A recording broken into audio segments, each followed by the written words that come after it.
Me, I'm pretty simple as far as I'm concerned, but to many other people, I appear to be much more complicated. At school, I walk through the halls with my head up. Confidence is key, I was always told, like the cliche of make it or fake it until you make it. Little did I know that because of my composure, I gave a snotty and stale disposition about the kind of person I was to those around me. Most who know me have compliments on my character, my way of life, and my thoughts on things that are rather taboo. Taboo is interesting to me. I can't have any other excuse for it. Because if I'm being completely honest, they're right. I'm not as simple, not simple at all. I'm a wide and wavering sea of inner indecisiveness, and I have a burning desire for every experience that gives me the ability to be a chameleon girl. At any given moment, I will bend, aiming to please, or I will change, aiming for newness. And if I must, I will blend to give myself peace for a while. I'm just along for the ride, because that is exactly synonymous with this way of life. I myself have had many ups and downs and changed many times like the lines in the road, and many times come to forks in the road where I had to leave behind certain people and beloved things, and with each occurrence I unknowingly and with blind emotion left a piece of me behind too. You can blame it on the stars at the time of my birth, maybe, if you believe in zodiac characteristics as much as I do. I'm a Gemini. I get bored as soon as I understand what my goal was, and I can never make up my mind without outer input. I'm a very pliable chameleon girl. I believe that happens to be my greatest value in life, and I believe it will take me far. Ever since I was 2, I haven't had a very conventional family. It's much more fun that way in a sense that it brings us all together. My father moved to Oregon to be close with his mom and sister, and my mom and I tripped around a lot of the West Coast, mostly in California and Arizona. At the time my parents split, we lived in California, and I have had and after that we moved to Arizona, where my grandma and grandpa live and still do to this day.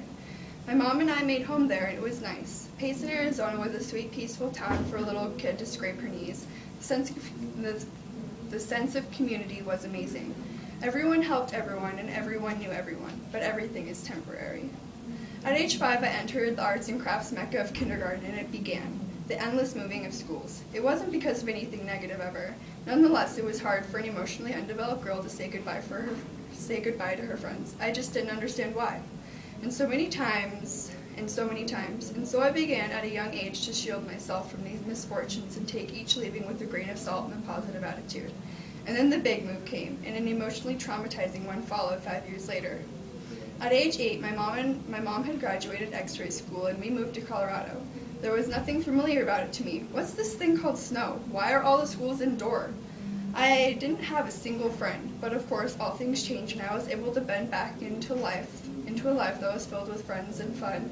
And now I even love the snow. I lived in that apartment in Centennial, Colorado with my mom for 5 years, and I was in love with my home and my friends. I had grown there and adapted to live there, but it was for rent soon, and we moved into a large house that looked nice and felt nice, but it wasn't home. I shielded myself from emotion, and for a week had nightmares, and then I let myself unfold to learn to be familiar, and soon I loved it, and I love it still, this home with my mom, but my dad was still in Oregon. It's hard having 2 places to call home, because one never feels fully like home, and the other is without you. But Oregon is a beautiful state. I spent summers there with my dad and my brother, and it is a wonderful time for us. But time is temporary, and so are those fantastic summers. But with all the change, you come to appreciate things more because you experience them being pulled away so often. You teach yourself to become resilient in these situations and love every minute of it. Change makes you strong. Not in a rigid way that can be broken, but in a chameleon way, because they can always change for the better. Be malleable is my point in all this. Do not resent circumstances or people you cannot change. Just love them and go with the flow. That's the best way to be. Do not harbor lonely thoughts. They are the pit of all despair, and they will never fail to make you sad. When one chooses to dwell on things on the past they wish they could have changed or wouldn't have happened, they close off their mind and soul from discovering happiness in the new circumstances in which they have been placed. It is easy to understand that being malleable is easier said than done, but wouldn't you say that everything else is as well? Playing the guitar, learning to walk, everything takes time and practice, and soon it becomes as routine and simple as brushing your teeth in the morning or perhaps tying your shoe.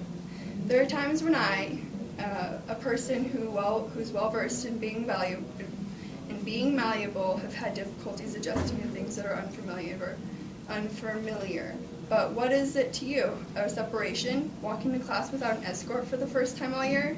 Is it a big move, as I have had to experience time and time again? Regardless of how petty or unimportant this unnatural change may seem to others, it is for you still a change, and you still are vulnerable to each of its bites and lashes. You are allowed to grieve as everyone is, but don't choose to be miserable. Instead, be a chameleon. Change to fit your circumstances and make the best of it that you can. Maybe then you will come to love this change or even just accept it.